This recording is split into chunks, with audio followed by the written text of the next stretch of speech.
topic for the water cooler. I'd like to welcome everybody to this episode of the water cooler for March. And I'd like to thank our sponsor, Equa, recognise them for their particular their support in the question that I think that we always really have to worry and to struggle with is, are we doing everything customers to make them feel special? Because if we're not, that we are simply going through the motions. We can't be doing that. We just can't go through the motions, because if we're going through the motions, we're going to lose our patients. Patients are going to not tolerate being treated like a number. We really do need to make sure that we are indeed making our patients feel special. Well, the best way of making people not feel special is to ignore them and to take them for granted. And we can't be doing that. We can't just assume that people are going to naturally keep coming through our door because that's what they want to do. Make them feel like they want to come to our dental practice. Dentistry is a grudge buy. It's a difficult product to sell. And if we're not selling ourselves, then we're certainly doing ourselves a disservice. I guess the best way of making your loyal customers feel special is to start at the start of every day. Or start at the start of the week. Look who's coming in. Know who's coming in, not just what they're coming in for, but know that who they are. Know their backstory. Tell their backstory to the team. How long have they been a patient of the practice? Remember when you ring American Express and they say, it's written on the bottom of your card, loyal customer since 1984. Why can't we say that to our patients? That's just an open-ended question. Get the patient talking about why they keep coming back, what they like about coming to the dentist. Get the praise, milk the praise out of the patient. Make them feel special. Ask them, remember, how do we make anybody feel special? We spend time with them. How do small children spell love? They spell it Time. Don't just plonk the patient down in a chair. Don't just say to them, won't be too long, just take a seat when they arrive. Do that. Motion them towards the seat that you want them to sit in and say, make yourself comfortable. Ask them a question. How's your day been so far? Ask them another question. I'm just about to make myself a cup of coffee. Can I make you one as well? Make them feel special. Spend time with them. When they're brought down to the treatment room, don't just come out and call their name. Know who's out there in your client lounge. Know what they're sitting in. Know what they're dressed in. Walk over to them. Greet them personally. Hi, Betty. My name's Kyra. I'll be working with Dr. Moffet today. How's your day been so far? Ask her if you could code. When you get it down to the treatment room, motion to them. Let me take your things. Let me pop your handbag over here on this chair. Let me hang your coat. Let me take your umbrella. You're going off to see the Eagles in concert. You're going off to see Celine Dion in concert. Your daughter, since we last had you in, let's talk about them. Talk about their family. How are your children going? How are your grandkids?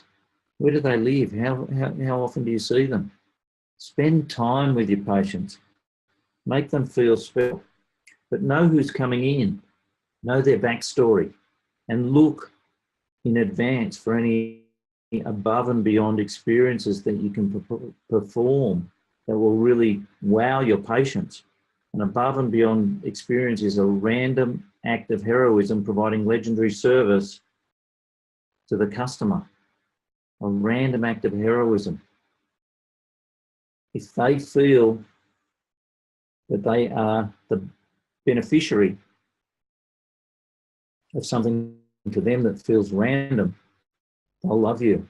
But more importantly, if they feel that they're the beneficiary of something that is indeed very special, they also will be in awe at the amount of care, because they don't get this. They don't get this attention. They're doctors. They don't get it at most places. It's very rare that people get attention. People are just perceived as customers. Whereas we like to believe our friends, and they come to us for dentistry, and when they come for their dentistry, we pay them. So we've got to look for these things that we can do that make people feel special. What do we do at our dental practice that can make people special? One, we can call them by their name. Remember their name, use their name regularly during. And if you have difficulty remembering their name, get your dental assistant to write the patient's name on a post-it note, and then as the chair's going back, just pop that post-it note on the bib on the shoulder so that you've got the patient's name right there in front of you. When the chair comes up, you can easily lift the post-it note off the bib. But being able to call somebody by their name with them so much. Dale Carnegie said that a man's name to him is the sweetest sound in the language. Their name, recognise their name and use it often. What else can we do in the treatment room? You're giving your patients a warm towel at the end of every treatment. The reason I ask this is because most dentists don't do this. Most dentists, the patient just wipes their face on the bib, which may have blood and other excrement on it from the procedure. Isn't it nice when you go to a Chinese restaurant and they bring you out a warm towel? Nice when you get on a plane and they give you a bit of care in our dental office. Well, we've got to back it up. I know when I go to my hairdresser, when I was going to my hairdresser, I asked for a cup of tea or a glass of water. They'd bring it on a plate with a little biscuit, a little wafer as well. It's got to be complete, feel special. Got to know about them. My hairdresser fell down recently. In the 40 minutes before my appointment, they rang and said that he'd had a family emergency and they needed to cancel my appointment. They never rang me back. They never rang me back to reschedule. They never rang me back to tell me what the emergency was. Tell me that everything was okay. So the little acts of kindness aren't sufficient if you're going to drop the ball big time in those sort of situations. Connect with your patients. Make them feel important. It was Mary Kay Ash who said everybody out there is walking around with a sign around their neck, an invisible sign around their neck that says, make me feel important. You talk to them about them, not about you. You listen to them to understand. You don't listen to them to respond. Some people are too busy planning their response that they don't even hear the conversation that's coming at them. When you're speaking with your patients, when you're socialising with your patients, when you're connecting, when you're visiting with your patients and spending time with them, just ask them questions. What have you been up to? How's your golf going? What are you doing at Christmas time? What have you got planned for the weekend? How was your weekend? How's your week been so far? Ask some questions where they can respond and give you more information to ask further questions. Ask them questions. Spend time with them. Don't just offer them platitudes. Won't be too long, just take a seat. Don't say that. See you again, have a nice day. Don't personalise all discussion with them. See you, Betty. Thanks for coming by. See you next time. Look forward to seeing you next Tuesday. And Betty, thanks for coming in today. It was a pleasure seeing you. Really enjoy your company. Thank you. Thanks for being a loyal patient since 1985. It's not difficult to connect with your patients. You've just got to do the homework. You've just got to build stories. You've got to know those backstories. You've got to share those backstories. Everybody's got to be in on those backstories. Because if you like the patient and if you come out and say you like the patient and the patient likes you back, guess what they're going to do? They're going to come back more often, accept treatment more readily. They're going to spend more on their treatment. They're going to refer more people. They're going to be happy when you call them and say, look, we've had a change in our book. We have an opening. As soon as we saw that opening, we thought we better get Betty in. It's all about time. It's all about connection. friend of mine was talking about her one of her specialists who she goes to. She's been vision specialist for something like 5 or 6 years. Staff there still don't know who she is. Don't you find that when you go to your radiologist? They don't know who you are. They don't know that you've been going there for 17 years. They don't care. Nobody cares. The only people who know all that information are Microsoft, Apple, and Google, Amazon. Sometimes we frown at the collection of data about us. On the flip side, sometimes it annoys us that we be customers of people for so long and yet they don't know who we are. My copywriter said that his dentist in Florida, he said he wouldn't know who I was if I walked up to him in the supermarket and I spat in his face. He wouldn't know who I was. He said when he comes in, he doesn't even acknowledge me, just looks at my teeth and off he goes. So when it was time for my copywriter's wife to get some veneers, guess where they took her? Not to his dentist. They went and found another dentist who was further away because this guy didn't care. He didn't make the patient feel important, just made him feel like a number. He said he wouldn't know what I did, he wouldn't know who I was. He comes in, looks at my teeth, and off he goes. What about when your existing patients arrive? Again, we've got a run sheet. We have a schedule. When's coming? When 11 o'clock, a lady's going to walk in that door, and her name could be Betty because that's what we've got on our schedule. And we get ready to greet by name. Greet her before she greets us. It's called beat the greet. Can we beat the greet? Can we greet her rather than her have to come in, ding a bell, and then because nobody knows or she perceives that nobody knows who she is?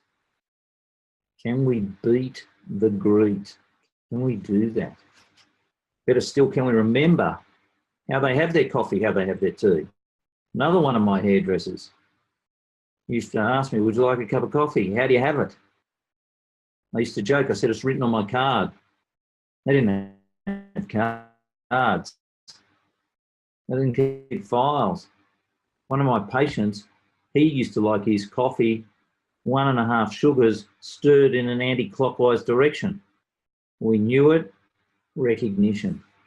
Making sure that they understand that we know about them, that we care about them.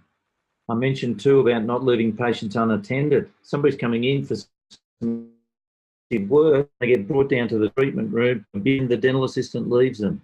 Have things set up before the patient comes in so that you can spend time with them, so that you don't have to leave them alone. Don't ever leave a paying customer alone. They're paying money, they deserve attention. Oh, but it costs money to have staff. We don't have money for staff to be sitting around. Well, guess what? Your staff are going to be sitting around because you won't have patients if you don't spend the time with the patient, visiting the patient. When the patient gets called and is brought down to the treatment room, that person stays with the patient until the doctor comes in.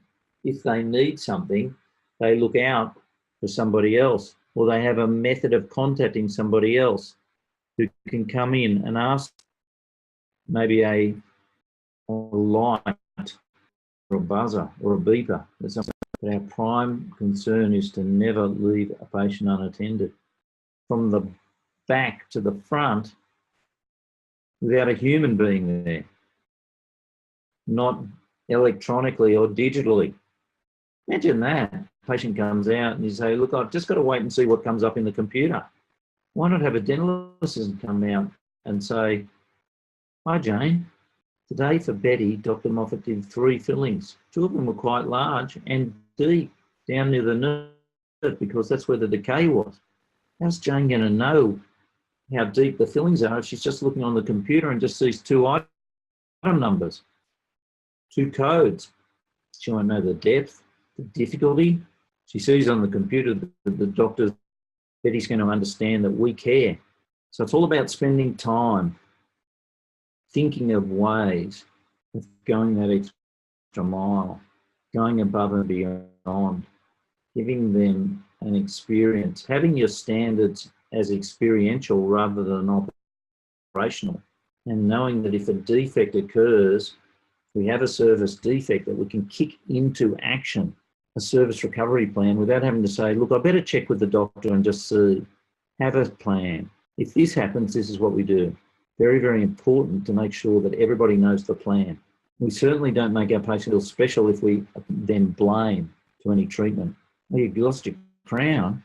Oh, you didn't keep your appointment. Oh, you started eating on it too soon. Not good enough for reasons. We don't do that. Oh, your crown's broken? Come on in. Let's have a look. Let's see how we can fix it. Really, really important. Really important to make the patient feel special, make them feel understood. So if the patient has a crown break, what do? We don't apportion blame. We just get the issue fixed. So anybody got any questions at this point in time? It's just a matter of culture. Just remember, we can have the best dental systems in the world. If we've got no patients, we've got no business. How do we get patients? How do we keep patients? Make them feel special, make them feel important. What are we going to do? Pamper them, love them to death. Offer them things. Would you like a cool drink? Would you like a hot drink? Would you like a warm towel? Would you like a heat pack? What are we going to do? What are we going to do to make it different from other dental practices that they go to? Other dental practices where they get up and walk out of the treatment room and the doctor's still got his head in the computer punching in information when he should be spending that time talking with the patient. Really, really to build that culture in every team member. Everybody has that culture. Everybody has that belief. Everybody on the team has to be singing from the... Everybody on the team needs to know exactly what the purpose of the business is. And the purpose is to provide exceptional service so that our patients stay, pay, and refer. They stay as our patients, they complete their work, they refer their friends. Because that reduces our marketing, it builds our brand, and our brand is care. And a brand of care will survive in time. Our brand of caring for people and being known for our service will always bring in new patients. We learn a lot about that patient. That patient then feels us as a friend. They feel us as their friend, not as the executioner dentist, but their friend who just happens to perform dentistry on them. How can we do that? Spend time, know your patients, know all about your existing patients, get to know your new existing patients. Don't make them feel that you're a busybody, and don't make them feel that you don't care about them by talking about yourself. Talk about their family, talk about their occupation, talk about what they like to do in their spare time, their recreation, talk about their dreams and desires. Where do they want to go? What would they like to do? Don't talk weather. Talk about the effects of the weather, but don't talk about the weather. Suddenly get cold. Sounds to me like you don't like the cold. Oh no, I love the sun. I'm a sun lover. Where do you like to go? Get it off the weather and on to FORD. Just been raining a while. Sounds like it's got golf. We're playing in the wet. It's horrible. I've got gardening to do. I've got things to plant. What are you planting? How long's your garden been like that? Get to know them. What about time? Can't believe it's Easter already, Christmas already. Won't be long that it'll be Christmas. The year's just gone so quickly. Well, the year doesn't go quickly. The year goes the same 365 days. Once every 4 years, they give us an extra day, but other than that, it's the same. So if somebody says, I can't believe how quickly the year's gone, and say, sounds like you've been busy. What have you been? But don't get into banter about talking about time or weather. Two people talking about time, two people talking about weather. If you were a drone or a fly on the wall, you'd be horrified at that level of conversation. It's just conversation. It's not an intellectual conversation. Get the conversation back about them, their interests. What are they doing? Where do they want to go? What's their family like? How long have they been with? Spend time with them, make them feel special, understand who they are, what they do. Don't be guilty of treating strangers.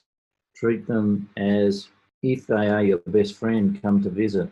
The most difficult thing about making people feel special is doing it consistently.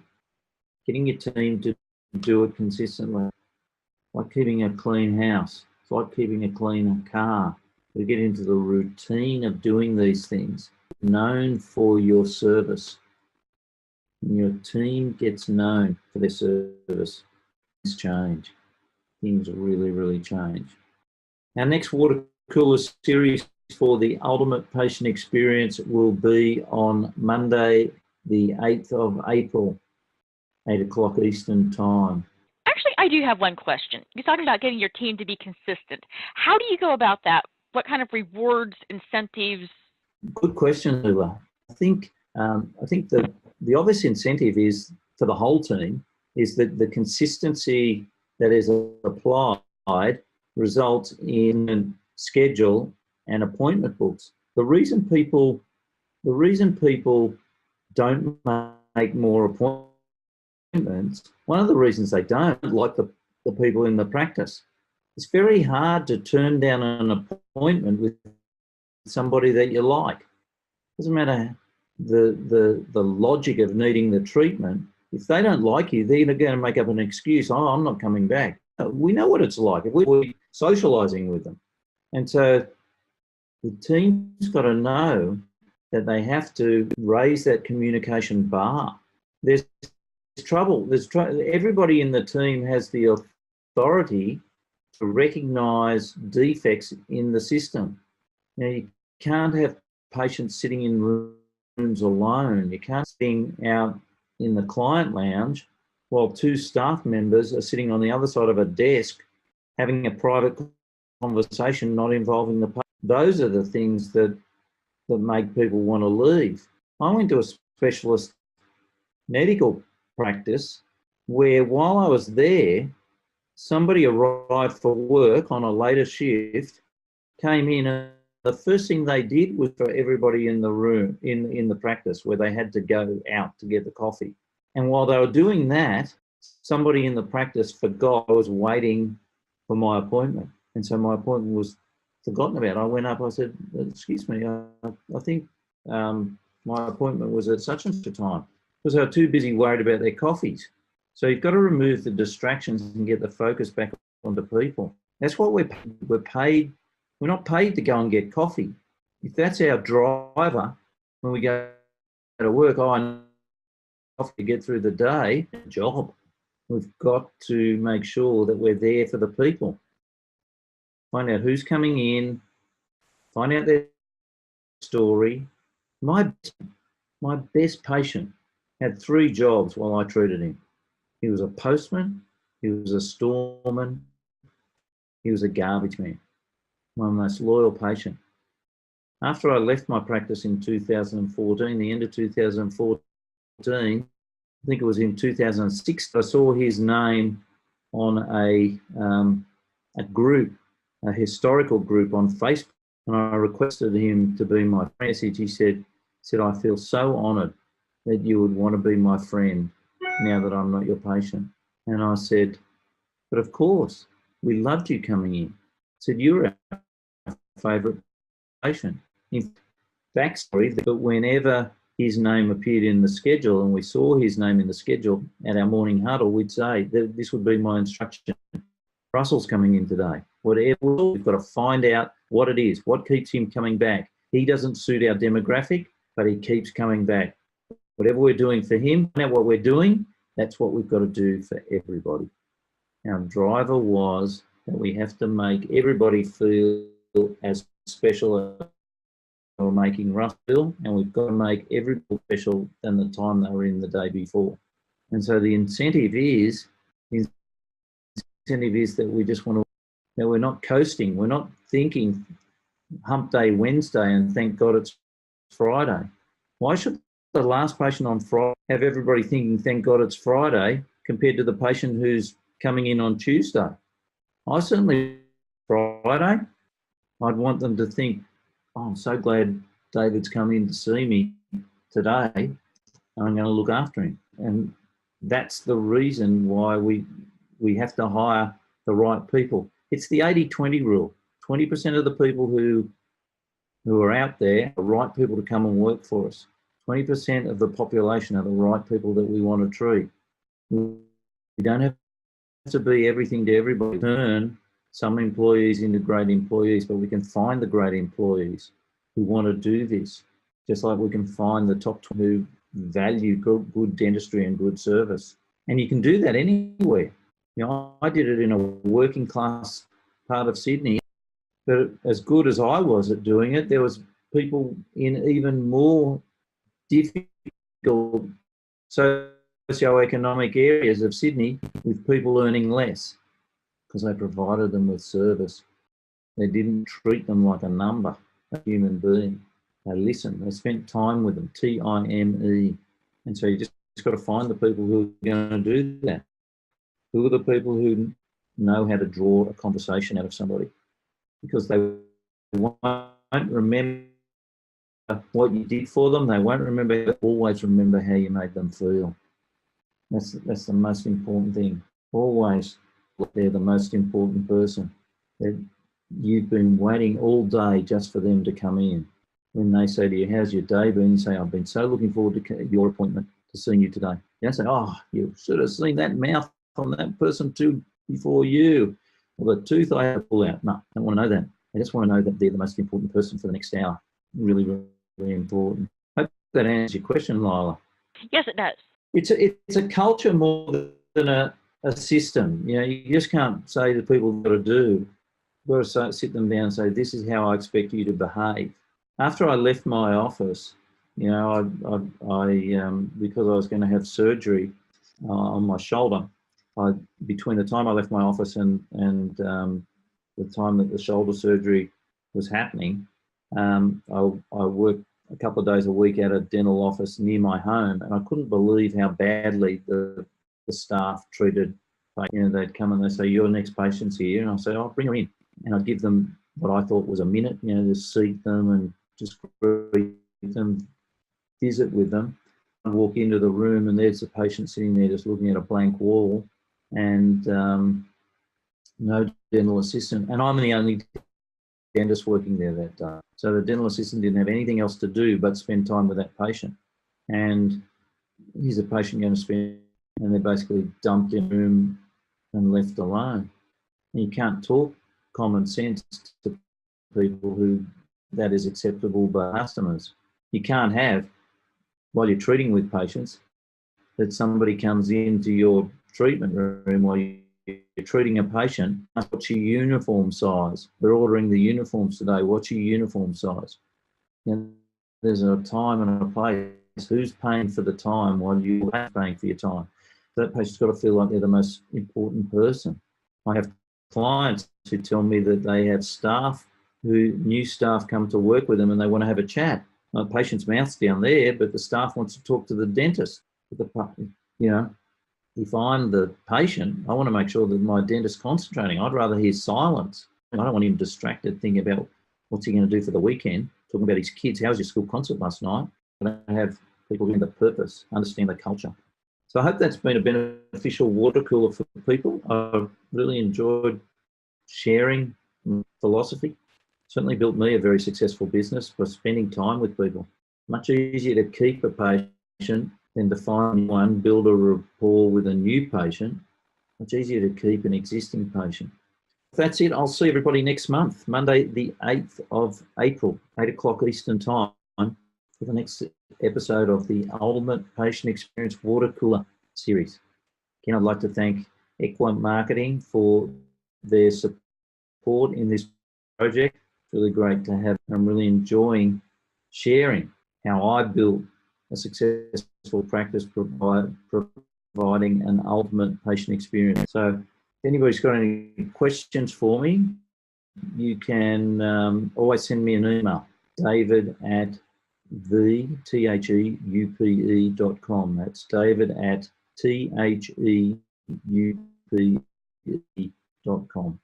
And look forward to seeing you again next month.